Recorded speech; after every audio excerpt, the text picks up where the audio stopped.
नमस्कार साथियों, स्वागत है आप सभी का सत्या एक्सेलेंट यूट्यूब चैनल पे। आज की डेट में एक नया नोटिफिकेशन देखने को मिल रहा है डीएमआरसी के अंतर्गत, जिसका पूरा नाम होता है Delhi metro rail corporation limited. और मैं आपको बता दूं, ये जो भर्ती का नोटिफिकेशन जारी किया गया है, यहाँ पर आप डेट देख सकते हैं। 13/1/2025 की डेट को इसका नोटिफिकेशन जारी किया गया था, लेकिन आज की डेट में इसकी ऑफिशियल वेबसाइट पर इसको पब्लिश किया गया है, जिसके बारे में आपको डिटेल में जानकारी देने वाले हैं। कैसे आप इस फॉर्म को अप्लाई कर पाएंगे और किन किन छात्रों को इसमें मौका दिया जा रहा है, सारी जानकारी आपको मिलने वाली है इस वीडियो के माध्यम से। तो वीडियो को आप बिल्कुल कंप्लीट देखिएगा, और कोई भी कंफ्यूजन हो आपको इस भर्ती से संबंधित तो आप लोग कमेंट बॉक्स में पूछ लीजिएगा, आपको जानकारी मिल जाएगी। अब यहाँ पे स्क्रॉल करते हुए जैसे आप यहाँ पे नीचे आ जाते हैं, इसके बारे में आपको पूरी जानकारी देखने को मिल जाती है। किस पोस्ट पर यहाँ पर भर्ती निकल के आ रही है और यहाँ पर क्या क्वालिफिकेशन मांगा जा रहा है। तो यहाँ पर जो पोस्ट आपको देखने को मिल जाता है, पहले नंबर पर पीएसटी है, जो कि डिपार्टमेंट पोस्ट है। और यहाँ पर मैं आपको बता दूं, पहला जो पोस्ट नेम आपको यहाँ पर देखने को मिल जाता है सिस्टम सुपरवाइजर, पोस्ट कोड यहाँ पर फर्स्ट एस और पीएसटी है। और इसमें टोटल यहाँ पर सीटों की संख्या 2 देखने को मिली, जो कि जनरल के लिए 1 है और ओबीसी के लिए 1 है।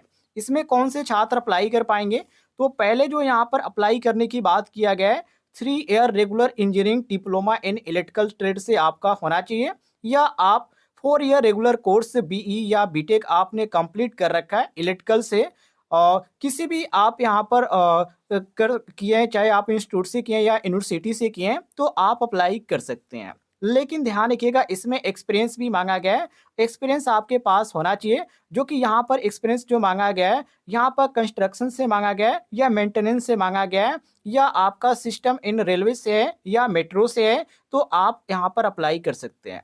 इसके बाद इसी में एक और पोस्ट आपको देखने को मिल जाता है टेक्नीशियन का, जिसमें टोटल यहाँ पे सीटों की संख्या 2 है। इसमें जो अप्लाई कर पाएंगे आईटीआई के छात्र अप्लाई करेंगे। यहाँ पर आप पढ़ भी सकते हैं, मेट्रिकुलेशन रखा गया है, या आप 10वीं पास हैं या 12वीं पास हैं और साथ में आपने आईटीआई का कोर्स किया है। ध्यान रखिएगा, यहाँ पे लिखा गया है आईटीआई और आगे यहाँ पे लिखा जा रहा है एनसीवीटी और एससीवीटी।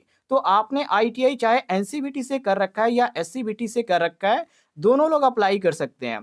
ट्रेड की बात करें तो यहाँ पर इलेक्ट्रीशियन ट्रेड है, इसके बाद फिटर है, इसके बाद केबल ज्वाइंटर आपको देखने को मिल जाता है। 3 ट्रेडों का नाम इसमें यहाँ पर जिक्र किया गया है। और यहाँ पर मैं आपको बता दूं, इसके साथ साथ आपका पोस्ट क्वालिफिकेशन एक्सपीरियंस भी मांगा गया है, ये ध्यान रखिएगा। तो आपके पास एक्सपीरियंस होना चाहिए। एक्सपीरियंस की यहाँ पर बात करें तो देखिए, इसमें आपका एक्सपीरियंस होना चाहिए कंस्ट्रक्शन में या मेंटेनेंस में, या यहाँ पे साथियों रेक्शन का हो सकता है, यहाँ पर ट्रैक्शन हो सकता है सिस्टम आपका, या आपका रेलवे या मेट्रो से यहाँ पर एक्सपीरियंस है, तो आप अप्लाई कर सकते हैं। इसी प्रकार यहाँ पे दूसरे नंबर पे आपको देखने को मिल जाता है, जो कि यहाँ पर टेलीकॉम के अंतर्गत रखा गया है। और यहाँ पर भी आपका सुपरवाइजर का पोस्ट है, जिसमें टोटल सीटों की संख्या 4 है, जिसमें 3 जनरल के लिए और 1 ओबीसी के लिए। तो इसमें भी यहाँ पर जो अप्लाई कर पाएंगे डिप्लोमा के छात्र अप्लाई कर पाएंगे। अब यहाँ पर आईटीआई की बात करें तो आईटीआई वाले ध्यान रखिएगा, आपके लिए यहाँ पर टेक्नीशियन का पोस्ट है, जिसमें आईटीआई एनसीवीटी से मांगा गया है। यदि आपके पास आईटीआई का कोर्स है तो अप्लाई कर सकते हैं। इसमें भी आपका इलेक्ट्रीशियन, फिटर और केबल ज्वाइंटर ट्रेड देखने को मिल जाता है, और साथ में यहाँ पर एक्सपीरियंस भी मांगा गया है। कुल चीज़ यहाँ पर मैं आपको क्लियर बता दूँ, कहने का मतलब ये कि जो भी यहाँ पर पोस्ट आपको देखने को मिल रहा है, इसमें एक्सपीरियंस मांगा ही जा रहा है। आपके पास एक्सपीरियंस होना ही चाहिए, चाहे आपका 3 मंथ का हो या आपका 2 मंथ का हो या 1 साल का हो। आईटीआई के छात्र हैं तो बिना एक्सपीरियंस का इसमें आप अप्लाई नहीं कर पाते हैं। इसके बाद यहाँ पर देखिए सिस्टम सुपरवाइजर पोस्ट कोड के अंतर्गत आपको देखने को मिल रहा है, जिसमें डिप्लोमा वाले अप्लाई कर पाएंगे। अब यहाँ पर एज लिमिट की बात कर लेते हैं, कितने उम्र के लोग इस फॉर्म को अप्लाई कर पाएंगे। तो सबसे पहले यहाँ पर एज लिमिट के में यहाँ पर ये कहा जा रहा है कि the age limit candidate for applying age system supervisor के लिए 18 से 40 है। मतलब कि यहाँ पर पोस्ट के अनुसार यहाँ पे कहा जा रहा है कि यदि आप सिस्टम सुपरवाइजर के पद पर अप्लाई करें तो आपकी उम्र 18 से 40 वर्ष होनी चाहिए। लेकिन यदि आप सिस्टम टेक्नीशियन के पद पर अप्लाई करें, मान लीजिए आप आईटीआई के छात्र हैं, टेक्नीशियन के पोस्ट पर अप्लाई कर रहे हैं, तो आपकी उम्र 18 से 35 वर्ष होनी चाहिए। ये चीज़ यहाँ पर ध्यान रखिएगा। बाकी जो यहाँ पर एज में छूट दी जाती है, जो भी यहाँ पर गाइडलाइन के तौर पे, वो सारी छूट आपको देखने को मिलेंगी, चाहे आप सुपरवाइजर के पद पर अप्लाई कर रहे हैं या आप टेक्नीशियन के पद पर अप्लाई करें। ध्यान रखिएगा, कहने का मतलब ये है कि एससी एसटी छात्रों के लिए इसमें 5 साल की छूट आपको दी जाएगी और यदि आप ओबीसी के अंतर्गत आते हैं, एनसीएल के अंतर्गत आते हैं, तो आपको इसमें 3 साल की छूट दी जाएगी। कहने का मतलब ये है, जिसके बारे में इन्होंने यहाँ पर डिटेल में जानकारी भी दे रखी है, वैसे मैंने आपको ऊपर ही बता दिया, तो यहाँ पर आप पढ़ना चाहते हैं तो पढ़ सकते हैं। अब यहाँ पर मैं आपको बता दूँ, इसमें जो यहाँ पर जो पेमेंट आपको दिया जाएगा, कितना दिया जाएगा? तो देखिए, यहाँ पर पेमेंट जो बताया गया है, जो कंपनी के तौर पे यहाँ पर जो बताया गया है, ये सिस्टम टेक्नीशियन पर 46,000 है और सिस्टम सुपरवाइजर पर 65,000 यहाँ पर पेमेंट देने की बात कही गई है। अब नीचे आ जाते हैं, यहाँ पर हम बात कर लेते हैं यहाँ पर पोस्ट के बारे में, सिलेक्शन के बारे में कि इसमें आपका सिलेक्शन कैसे होगा। तो देखिए, इसमें जो आपका सिलेक्शन होगा साथियों, यहाँ पर पहले आपका एग्जाम होगा। ये सारी जानकारी इन्होंने यहाँ पर बता भी रखी है, आप इसको पढ़ेंगे ध्यान से तो आपको समझ में आ जाएगा।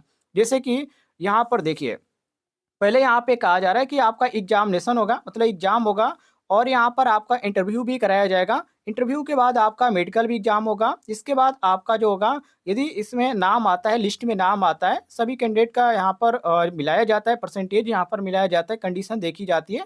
उसके बाद आपका यदि लिस्ट में नाम आता है तो आपको यहाँ पे ज्वाइनिंग के लिए बुलाया जाएगा या आपके ईमेल के माध्यम से आपको जानकारी मिल जाएगी। तो ये सभी प्रोसेस आपको देखने को मिल रहा है। बाकी जो यहाँ पर आप जो भी एग्जाम देने जाते हैं, सेम आपका प्रोसेस इसमें होने वाला है, ये ध्यान रखिएगा। एग्जाम पहले होगा, इसके बाद आपका यहाँ पर यदि नाम आता है एग्जाम में, आपका एग्जाम निकल जाता है तो मेडिकल के लिए बुलाया जाएगा, डॉक्यूमेंट वेरिफिकेशन होगा, इसके बाद आपका इसमें सिलेक्शन हो जाएगा। तो इस तरह आपको कुछ इसमें देखने को मिल रहा है। अब यहाँ पर बात कर लेते हैं, ये जो फॉर्म है कब तक अप्लाई किया जाएगा, मतलब कि फॉर्म भरने की जो अंतिम तिथि रखी गई है वो क्या रखी गई है। तो आप यहाँ पर ध्यान से पढ़िएगा, यहाँ पर लास्ट डेट लिखा गया है, ध्यान से पढ़िए आप साथियों। यहाँ पर लास्ट डेट लिखा गया है और नीचे यहाँ पर डेट रखा गया है 28/1/2025। कहने का मतलब ये है कि ये जो फॉर्म आप अप्लाई कर पाएंगे 28/1/2025 तक अप्लाई कर सकते हैं। इसके बाद ये जो डेट है समाप्त हो जाती है तो फॉर्म भरना भी समाप्त हो जाएगा, ये ध्यान रखिएगा। अब फॉर्म कैसे अप्लाई करना है, तो देखिए, यहाँ पर ये जो फॉर्म है आपको ऑफलाइन भरना है। यहाँ पर आपको जो फॉर्म देखने को मिल रहा है, इसमें यहाँ पर बिल्कुल सिंपल चीज़ें भरनी है। जैसे कि सबसे पहले आप पोस्ट का नाम लिखिए, किस पोस्ट पर आप अप्लाई करें। इसके बाद यहाँ पर डिपार्टमेंट लिखिए और इसके बाद पोस्ट कोड लिखिए। इसके बाद यहाँ पर basic for apply for the post, मतलब कि आप किसके अंतर्गत है। इसमें 2 चीज़ें आपको मैंने बताया था, एक कंस्ट्रक्शनल था और एक और था। तो उसमें आप किस पर अप्लाई करें ये आपको देना है। इसके बाद यहाँ पर जो अप्लाई करें वो अपना नाम लिखेंगे, पिताजी का नाम लिखेंगे, डेट ऑफ बर्थ लिखेंगे। इसके बाद आपका एज यहाँ पर काउंट करने का यहाँ पर प्रक्रिया है। तो यहाँ पर सबसे पहले आप ईयर, इसके बाद मंथ और डे यहाँ पर लिखेंगे। ये सभी चीज़ें आपको लिखना है। इसके बाद अपना पूरा एड्रेस लिखिएगा। इसके बाद कॉन्टैक्ट नंबर आपका होगा, वो ध्यान रखिएगा। इसके बाद यहाँ पर मोबाइल नंबर फिल कर सकते हैं, 2 आप दे सकते हैं, ईमेल आईडी दे सकते हैं, कैटेगरी कौन सी है, किस कैटेगरी के आप अंतर्गत आते हैं ये फिल करना है। क्वालिफिकेशन आपको यहाँ पर दर्शाना पड़ेगा कि आपने 10वीं पास की, तो इसमें कितना परसेंट था, किस सब्जेक्ट से आपने पास किया, ये सारी चीज़ें आपको फिलअप करना पड़ेगा। तो यहाँ पर इसका फॉर्म फिलअप करना बिल्कुल आसान है और फॉर्म का लिंक मैं आपको डिस्क्रिप्शन बॉक्स में दे दूंगा, जहाँ से आप इसको क्लिक करके डाउनलोड कर सकते हैं। जानकारी पसंद आई होगी साथियों तो इस वीडियो पर एक लाइक जरूर कीजिएगा।